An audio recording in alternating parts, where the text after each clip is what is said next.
Hang over అయ్యింది అని lawyer అనగా నేను ఎక్కువ తాగని ఆయన ఎవరు తీసుకొచ్చారని రణవీర్ అడగానే ఏముంది అమరేంద్ర వాళ్ళ ఫ్రెండ్ తీసుకొచ్చారు మీ సోలో లేరు.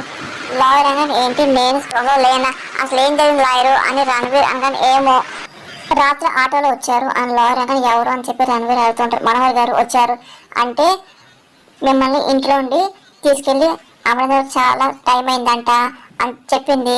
మీరు మధ్యలో ఎక్కడ ఆగారా అని చెప్పి లాయర్ డౌట్గా అడుగుతుంటారు. మధ్యలోనా నేనా అని ఇంకా రణవీర్ గుర్తెచ్చుకుంటూ ఉంటాడు. కానీ తనకి ఏమి గుర్తురాదు. ఆ తర్వాత మొత్తలో ఉండగా అమర్ అలాగే లాల్ సింగ్ కార్ ఎక్కించడం, ఆ తర్వాత తను ఎంతో గుర్తెచ్చుకుని ట్రై చేస్తుంటాడు. ఏం గుర్తొచ్చిందా సార్ అని లాయర్ అంటూ ఉంటారు. ఏదో హాస్పిటల్ వెళ్ళినట్టు గుర్తు అని రణవీర్ అనగానే ఏంటి హాస్పిటల్ ఎందుకు సార్ అని చెప్పి లాయర్ అంటూ ఉంటారు. మళ్ళీ రణవీర్ ఆలస్యం పడుతుంటారు. గుర్తు రావట్లేదు మనవరికి ఏం తెలుసు కనుక్కుంటా అని చెప్పి రణవీర్ కాల్ చేస్తూ ఉంటాడు. ఇంకా లిఫ్ట్ చేసి ఏంటి ఏంటి నైట్ తాగింది ఇప్పుడు దిగిందా నీకు ఇంత తాగబోదు అనుకోని చెప్పి మనోహర్ అనగానే నేనేం తక్కువే తాగాను అని రణవీర్ అనగానే మరెందుకు అంత శ్రోత పడ్డావు అని మనోహర్ చాలా కోపం పడుతుంది. నాకు తెలియదు అసలు నైట్ ఏం జరిగింది అని రణవీర్ అనగానే అది నువ్వే చెప్పాలి. అసలు పార్టీ అయ్యాక అమ్మని ఎక్కడ తీసుకెళ్ళని చెప్పి మనోహర్ అడుగుతున్నాడు. అసలు ఇంటికి తీసుకొచ్చి లాయర్ అన్నాడు కానీ మధ్యలో నువ్వు హాస్పిటల్ వెళ్ళినట్టు నాకు గుర్తొస్తుంది కానీ క్లారిటీ లేదు అని రణవీర్ అనగానే హాస్పిటల్ కదా దేనికి అసలు ఏం జరిగింది మనోహరి అనగానే ఏమో నన్ను అయ్యో కొన్ని ప్రశ్నలు అడిగారు రణవీర్ అనగానే అంటే ఎవడిగారని చెప్పి మనోహరికి కంగారు అడుగుతుంది. అంటే నా గురించి మన పెళ్లి గురించి అడిగారు అని రణవీర్ అనగానే ఏంటి నా గురించి అని చెప్పావా అని మనోహరి అడుగుతుంది. ఇందో ఏమో మొత్తం నాకు గుర్తులేదు అని చెప్పి రణవీర్ మొత్తానికి నా పేరు చెప్పావా ఏంటి అని మనోహరి అరుస్తుంటది. నాకు గుర్తులేదు అంటున్నాగా అని చెప్పి రణవీర్ అరుస్తూ ఉంటాడు. మరి అంతలా ఎందుకు తాగే నువ్వు అందుకే నేను పాట రాదని చెప్పాను. నా మాట వినకుండా వచ్చి పేకల దాకా తాగి సీక్రెట్స్ కానీ అమ్మ చెప్పేసావా మనోహర్ అడుగుతుంది. ఎందుకంత ఫైర్ అయిపోతున్నావు ఆయన పాట రావడం మంచిది అంటే అమర్ నా పాప నాకు ఇస్తాను అన్నాడు అని రణవీర్ అనగా నీకు పాప ముఖ్యమా మనోహర్ అనగా అవును నాకు పాప ముఖ్యం నీకంటే పాపతో వచ్చే ఆస్తి ఇంకా ముఖ్యం అని చెప్పి రణవీర్ అనగా అంటే నా గురించి ఆలోచించవా రణవీర్ అని మనోహర్ అనగా ఏమి నా గురించి ఆలోచించావా నన్ను వదిలేసి వెళ్ళిపోయావు పాపం తోచేస్తావు నేను జైల్లో చూడటం కూడా రాలేదా రణవీర్ అనగా ఏమన్నా చావు ఇదిగో నీ వల్ల నాకేమన్నా జరిగిందో నేను అసలు వదిలిపెట్టను అని మనోహర్ అనగా ఏంటి నువ్వు నాకే వార్నింగ్ చేస్తున్నావా నీ వల్ల నేను ఎంత ఇబ్బంది పడ్డానో నేను సాయం చేస్తున్నాను అనవసరంగా నువ్వు టెన్షన్ పడుకో ఇదిగో అయినా నీకు నేను చెప్పుంటే ఈ పాటకు అమరాన్ని ఇంట్లో గెంటేసి ఉండేవాడుగా ఇదిగో ఎంత మొత్తం నీ పేరు నేను చెప్పి ఉండనులే రణవీర్ అనగా అది నిజంగా కానుకోకుండా ఇదిగో అబద్ధం నువ్వు తిరిగి వెళ్ళేది జైలు కాదు నరకానికి అని మనోహర్ కోపంగా ఫోన్ పెట్టేస్తుంది.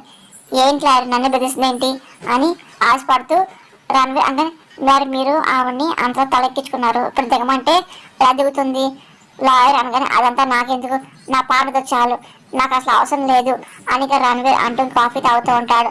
ఇంకా చాలా ఆశపడుతూ ఉంటాడు.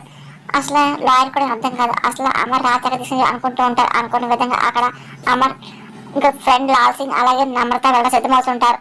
ఇంకా అలాగే మంచిగా చెప్తూ ఉంటారు అమ్మ సక్సెస్ఫుల్గా వచ్చింది కంప్లీట్ పని అయిపోయింది ఫంక్షన్ అందరూ పిలిచావు అని లాల్ సింగ్ అనగానే ఇదిగో ఫంక్షన్కి అందరూ కాశ్మీర్ రావాలి బాగి మర్చిపోతుందని చెప్పి నమ్రత చెప్తూ ఉంటుంది. పిల్లలు కూడా తీసుకురావాల్సిందే అని నమ్రత అనగానే ఏంటి కాశ్మీర్ వెళ్తున్నాం అమ్మ అని బుజ్జమ్మ అడుగుతుంటుంది. కాశ్మీర్ నాకు చాలా ఇష్టం అంటూ ఉంటుంది. ఎప్పుడు కాశ్మీర్ చూసావు బుజ్జమ్మ అని లాల్ సింగ్ అనగానే అదేంటి అడుగుతుంది మేడం చాలా రోజులు కాశ్మీర్లో ఉన్నారు కదా అని చెప్పి రాత్రుడు అంటూ ఉంటాడు. నేను కాశ్మీర్ ఎప్పుడు చూడలేదే కానీ కాశ్మీర్ నాకు బాగా తెలుసు మళ్ళీ ఒకసారి కాశ్మీర్ చూడని చెప్పి ఉంది అని బుజ్జమ్మ అనగానే ఇంకో పాప కాశ్మీర్ చూడండి పిల్లలు అందరినీ నువ్వు తీసుకురావాలి అని లాల్ సింగ్ అని ఆయన లేదురా వాళ్ళకి ఎగ్జామ్స్ ఉన్నాయి కదా కావాలంటే సమ్మర్ హాలిడేస్ వస్తానులే ఇప్పుడు నేను ఒక్కడనే వస్తా అమరంగా అదేంటి ఒకటి వస్తా నువ్వు బాగా రావాలి కదా అన్నయ్య అని చెప్పిన అమృత అన్నమాటకి అంటే నిద్ర వస్తే పిల్లలు నాకు చూస్తారు అని అమర్ అంటూ ఉంటారు. అవునవును నేను ఇంట్లో ఉండి పిల్లల్ని చూసుకుంటాను ఆయన మాత్రం క్యాషన్ వస్తారు అని బాగి అనగానే అదేంటి పిల్లల్ని చూసుకోవడం మనవాళ్ళగా ఉన్నారు కదా బాగి అని నమ్రత అన్నమాట మనవాళ్ళకి చాలా కోపం వస్తుంది. అవును ఆడ ఇంట్లో ఉంది ఎందుకుంటా అని లాల్ సింగ్ అనగానే తిని కూర్చోడానికి కాపలు కూర్చోడానికి ఇంట్లో ఉంటుంది అని చెప్పి రాత్రి అనుకుంటూ ఉంటారు. ఏంటి నేను ఇంటి పర్మిషన్ అనుకుంటున్నావా పిల్లల్ని చూసుకోవడానికి అని మనం చాలా ఆశపడుతూ ఉంటారు. కానీ బయటకి ఏం చెప్పదు. అదేంటి అయినా మనవరి పిల్లల్ని మేనేజ్ చేయలేదని చెప్పి అమరాకన్నా అదేం సలహా అంటారు. 5 సంవత్సరాల పిల్లల్ని మేనేజ్ చేసింది మనోహరేగా అని రాత అన్న మాటలకి మనోహర్ చాలా కోపం వస్తుంది. అవును మనోహర్ అంటే బాగా చూసుకుంటాడు డాడ్ అని చెప్పి అంజు అంటూ ఉంటుంది. అంటే అది కాదు అంజు, ఇంకా అమ్మ తప్పిన ప్రయత్నం చేస్తూ ఉంటారు. ఏంట్రా నువ్వు మా దగ్గర ఏం దాస్తున్నావా ఏంటి రాసి అనగానే ఏంటి ఇద్దరు నిజం కలిసిపోయారా లేకపోతే గొడవ పడుతున్నారా నమ్రత అనగానే అసలు మనం చూసి నాకు ఏదో అనుమానంగా ఉంది, మీరు మా దగ్గర నటించట్లేదుగా అని లాసి అనగానే ఇదిగో అసలు ఈడు మామూలుగా లేడుగా ఓ టక్కుని గమనించేస్తున్నాడు అని మనం ఆశపడుతుంది. అయ్యో అదేం లేదన్నయ్యా మేము బాగా ఉన్నాము అని చెప్పి చేయి పట్టుకొని బాగి అంటాడు. అది చెప్పాల్సి నువ్వు కాదు బాగి, ఇంకో మా అన్నయ్య అని చెప్పి నమ్ముతాను. ఓకే సిస్టర్ మీ ఇద్దరు కలిసి వస్తున్నా అనగానే అరే అలా బలవంతం కాదురా ఇదిగో మనస్ఫూర్తిగా చెప్పు అని రాసిన నేను మనస్ఫూర్తి చెప్తున్నాను మీ ఇద్దరు కలిసే వస్తానని చెప్పి అమర్ ఇంకా బాగా గట్టిగా పట్టుకుని అంటూ ఉంటారు. అది చూసి మనకు చాలా కోపం వస్తాడు. ఇంకా రాత్రి సిగ్గుపడుతూ ఉంటాడు. థ్యాంక్స్ నీకోసం మేము వెయిట్ చేస్తుంటాము అని లాసగానే వెళ్ళొస్తాం అన్నయ్య బాయ్ బాగి అని చెప్పి నమ్రత అంటాడు. సరే బాయ్ అని చెప్పి బాగి అమర్ అంటూ ఉంటారు. గో రాథోడ్ గో నువ్వే మీ సార్ని గో మేడంని నువ్వే దగ్గరుండి ఫ్లడ్కి ఇచ్చాలి ఇది నువ్వు ఆర్డర్ అని చెప్పి లాస్ట్ అంటూ ఉంటాడు. సరే అని రాత్రి సరే మేము వెళ్తాం అమర్ అని పిల్లలు సియ్యూ బాయ్ అని చెప్పి ఇంకా లాస్ట్ నమ్మతో చెప్పి వెళ్ళిపోతుంది. అమర్ ఇంకా బాగా ఒకసారి చేయి వదిలేసి కోపం చూస్తూ ఉంటాడు. ఇలాగ లాస్ట్ నమ్మత కారెక్కి ఇంకా వెళ్తూ ఉంటారు. పిల్లలు బాయ్ చెప్తూ ఉంటారు.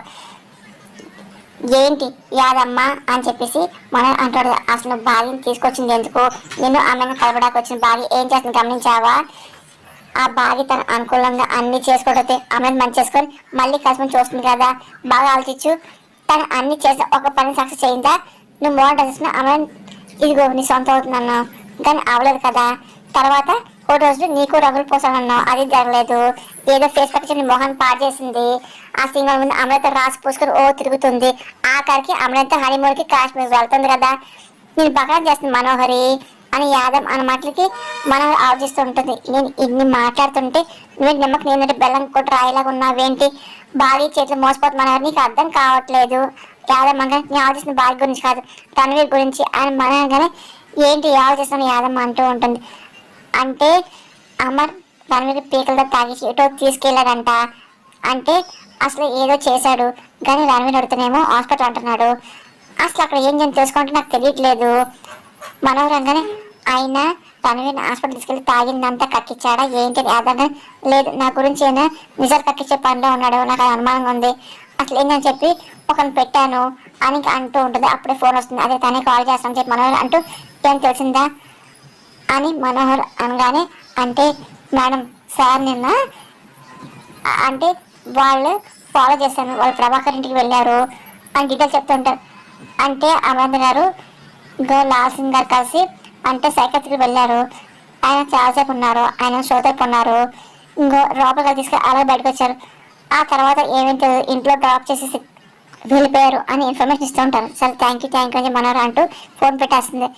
అంటే అంటే రణవీర్ని రైట్ అమరేంద్ర సైకిల్స్ దగ్గర తీసుకెళ్ళాడు నాకు తీసుకున్న ప్రయత్నం చేయడం మాట అని మనోహర్ మాటలకి ఇంకా షాక్ అవుతూ రణవీర్ నీ గురించి చెప్పాడేమో మనోహర్ అని యాదవ్ కానీ లేదు నాకు తెలుసుంటే ఈ పాటికి అమర్ రియాక్షన్ చాలా వేరుగా ఉండదుగా అని మనోహర్ అనగానే అంటే అమరేంద్ర నీ గురించి ఏం తెలుసుకోలేదు అంటావా ఏంటని యాదవ్ కానీ అవును కానీ నా దగ్గర వస్తున్నాడు ఆయన రేపో మాపో అమరేంద్రకి నాకు తెలిసిపోతుందేమో అని మరి అనగానే మరి అలాగా తనతో పాటు నువ్వు కూడా కలకత్తా వెళ్తావా ఏంటి ఇక అదే మంచిదేమో యాదవ్ అనగానే నేను కలకత్తా వెళ్ళడం కదా రణవీర్ని పంపిస్తా అమరేంద్రకి ఎంత దూరంగా ఉంటే నేను అంత సేఫ్గా ఉంటాను అని అనగానే మరి నీ పాప లేకుండా కలకత్తా రణవీర్ వెళ్ళడేమో అని యాదవ్ అందుకే ఆ పాపనిచ్చి రణవీర్ని పంపించేస్తా అని మనోహరి అనగానే ఏ పాపనిస్తావు అని యాదవ్ మాట్లాడుతుంది ఇంకెవరు నా పాపనే అని మనోహర్ కానీ నీ పాపని తెలియదు కానీ యాదవ్ అనగానే తెలుసుకుంటా ఇక నుండి నా టార్గెట్ అదే అని మనోహరి అనుకుంటూ ఉంటుంది.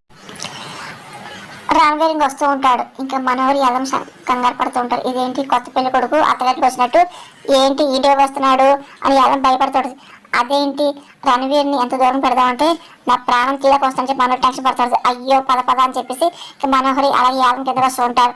అమ్మ ప్రశాంత్ హాల్లో కూర్చొని టీ తాగుతుంటాడు. అప్పుడే రణవీర్ రావడం చూసి కూర్చొని అని అంటుంటాడు. మనోహరి వస్తూ ఉంటుంది. భయంగా చూస్తాడు.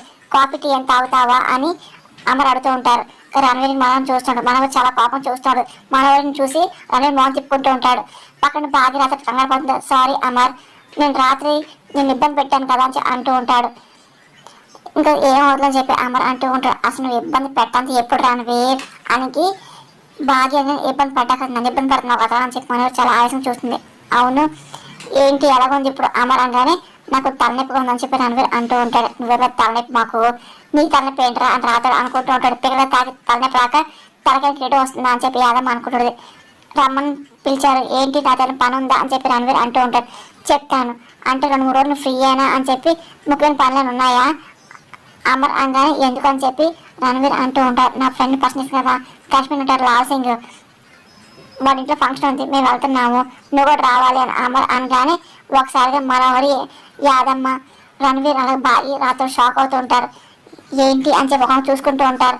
కాశ్మీరా రణవీర్ అనగానే ఏ రావని అమర్ అంటూ ఉంటారు. అంటే నీ ఫ్రెండ్ ఫంక్షన్కి నేను ఎందుకని చెప్పేసి పైగా అంత దూరం అని రణవీర్ అనగానే నీ కూతురు కోసం నువ్వు ఎంత దూరం వస్తావని చెప్పి నేను అనుకున్నాను అని చెప్పేసి అమర్ మాటకి మనోడు షాక్ అవుతూ ఉంటుంది. ఇంకా చూస్తుంది నా కూతురు కాశ్మీర్లో ఉందా అని రణవీర్ ఆడటం అడుగుతుంటారు. అవును అంటే అడగాల్సి ఆ పాపని దక్క తీసుకొని కాశ్మీర్లోనే అని ఇంకా అమర్ అంటూ అప్పుడు మేము అక్కడే ఉండాలి అది నీకు తెలుసు ఆ తర్వాత కొడైకెనాల్ షిఫ్ట్ అయ్యాము అని అమర్ మొత్తం చెప్తుంది. ఆ మాటలను బాగా టెన్షన్ పడిపోతాడు. నాకు కూతురు కాశ్మీర్ ఎక్కడ ఉంది అమ్మ అని రణవీర్ చెప్పడం ఎందుకు నాతో కాశ్మీర్ వచ్చానుకో డాడీకి పాపనే చూపిస్తాను అని చెప్పి అమర్ కండిషన్ పెడుతూ ఉంటాడు. ఇంకా ఒకసారిగా మనోహరి రాతోడు అలాగే బాగి యాదం టెన్షన్ పడుతూ ఉంటారు. ఇంకా అలాగే భయపడి చూస్తుంటారు. షూరా నిజంగానా నా కూతుర్ని ఇస్తామని చెప్పి రణవీర్ అంటూ ఉంటారు. నేను మాట తప్పండి రణవీర్ అని అలాగే చాలా థ్యాంక్స్ అని ఆ ఫంక్షన్ ఎప్పుడు అంటే రణవీర్ ఆడుతుంటారు. రేపు ఈవినింగే మనం మార్నింగ్ బయలుదేరి వస్తావు కదా అని అలాగే ఇంకా వద్దు అని చెప్పి మనోహర్ సైకిల్ చేస్తుంది. నేను కూడా మాట తప్పను నా కూతురు కోసం ఎంతవరకు వస్తానని చెప్పి రణవీర్ అంటూ ఉంటాడు. ఓకే మాతో కాశ్మీర్ రా ఫంక్షన్ అయిపోగానే నీ పాపని తీసుకుని కోల్కతా వెళ్ళిపోవచ్చు అని అమర్ అనగానే చాలా థ్యాంక్స్ అని చెప్పి ఇంకా రణవీర్ చేపెట్టుకొని అంటూ నేను ఎప్పుడూ ఏర్పాట్లు చేసుకుంటే ప్రయాణం అని చెప్పి రణవీర్ అంటే వెళ్ళిపోతుంటారు. మనం చాలా టెన్షన్ పడుతూ ఉంటుంది. ఇంకా బాగా కూడా అర్థం కాదు ఇంకా అలా చూస్తూ ఉంటారు. ఇంకా మెల్లిగా కామ్గా బాగి బయటకు రాత్రి బయటకు వెళ్ళిపోతూ ఉంటాడు. ఇంకా మనోహర్ పక్కన ఇంకా టెన్షన్ ఎక్కువైపోతుంది. ఇంకా రణవీర్ వెళ్ళిపోతుంది. ఏంటి రాత్రి కాశ్మీర్ పాప నచ్చని చెప్పి ఇదేంటి రణవీర్తో అంటున్నారు అని చెప్పి బాగానే పాప ఎందుకు అప్ చెప్తారు. మిస్ అమ్మ రణవీర్ వైఫ్ తీసుకోవడానికి సార్ ఏదో ప్లాన్ చేస్తున్నాడు అని రాత్రి ఏం ప్లాన్ చేసి ఉంటాడు అని బాగానే ఇంకేముంది రణవీర్ని తీసుకెళ్ళి 4 పీకి నేను తెలుసుకుంటారు అని రాత్రి ఆ పనికి వచ్చేచ్చు కదా రణవీర్ పక్కన కాశ్మీర్ తీసుకోవాల్సిన అవసరం ఏంటి ఏదో ప్లాన్ ఉంది అని బాగా అంటాడు. రాత్రి ఆలోచన పడుతూ ఉంటాడు. రణవీర్కి వెళ్ళిపోతుంటే రణవీర్ ఆగు ఆగని మనం ఆపుతాడు. ఏంటి అని చెప్పి అని అడగని నీకేం పిచ్చి పట్టిందా అమ్మతో కాశ్మీర్ వెళ్తా అని చెప్పి మనోహర్ అడుగుతుంది. నాకేం పిచ్చి ఏం కాదు నా పాప కోసం ఎక్కడికైనా వెళ్తా అని చెప్పి అనగానే ఇదిగో కాశ్మీర్ వద్దు ఇక్కడ నంజు పాప మన పాప కాదు నాకు ఇంకా కన్ఫర్మ్ కాలేదు అమ్మ నేను యూజ్ చేసుకుంటానని చెప్పి మనోహర్ అంటూ ఇదిగో నిన్ను అడ్డు పెట్టుకొని నా గురించి తెలుసుకొని చెప్పి అనుకుంటున్నాడు అని మనోహర్ అంటూ ఇదిగో అయినా మనుషులు వాడుకోవడం నీ తర్వాత ఎవరైనా సరే ఇంకో వాడుకోవడం గురించి నువ్వు చెప్తున్నావా అని రణవీర్ అనగానే ఇగో నీకు విషయం తెలుసా ఆయన రణవీర్ నేను తీసుకెళ్ళింది హాస్పిటల్ కాదు సైకాట్రిస్ట్ దగ్గరికి అని మన మాటలకి రణవీర్ షాక్ అవుతుంటాడు. సైకాట్రిస్ట్ నేను టెస్ట్ చేసి నా గురించి తెలుసుకొని చెప్పి అనుకున్నాడు. ఇదిగో టైం బాండ్ నువ్వు పూర్తిగా చెప్పలేదని మనోహర్ అనగానే ఏంటి కొత్తగా తల్లుతున్నావా అని రణవీర్ అంటూ అబద్ధాలు చెప్పడం కూడా నీ తర్వాత వెళ్ళే అని రణవీర్ అనగానే నేను చెప్పిన నిజం ఇదిగో అమ్మని కాశ్మీర్ రమ్మంది కూడా పాప కోసం కాదు నీ గురించి ఇదిగో నీ వల్ల నన్ను తెలుసుకోవడానికి అని మనోహర్ అనగానే నేను నమ్మిన ప్రతిసారి నేను మోసపోతున్నాను. నువ్వు చెప్పిన విని అలసిపోయాను. ఇప్పుడు ఆమె నమ్మి తను చెప్పించేది తప్ప నాకు వేరే దారి లేదు మనోహరి అని నా పాప కోసం ఆశ కోసం నేను కాశ్మీర్ వెళ్ళే తిరుగుతాను అని రణవీర్ అంటూ ఉంటాడు. అక్కడ నాకు నోరిప్పానుకో మనోహర్ అనగానే అది నీ ప్రాబ్లం నా ప్రాబ్లం కాదు అని రణవీర్ అంటూ కోపం వెళ్ళిపోతుంటాడు. ఇంకా మనోహర్కి అర్థంగా టెన్షన్ పడుతూ ఉంటుంది. ఇంకా అలా చూస్తుంది అబ్బా వీడేంటి ఎంత చెప్పినా వినట్లేదు అని మనోహర్ అనగానే నీకు గత చరిత్ర మరి అలాంటిది అని ఇంకా యాదవ్ అనగానే ఏంటని మనోడు ఏం లేదు అని చెప్పి అంటే అమరేంద్ర మామూలుడు కాదు రణవీర్ని కాశ్మీర్ తీసుకెళ్ళి నేను కైపెడా అనుకుంటున్నాడు అని యాదవ్ అనగానే అసలు నా టెన్షన్ మనోడది మరి ఏం చేద్దాం అనుకుంటున్నావు అని యాదవ్ అనగానే రణవీర్తో నేను కాశ్మీర్ వెళ్తా అని మనోహర్ అంటుంది. ఇంకా యాదవ్ షాక్ అవుతూ ఉంటుంది.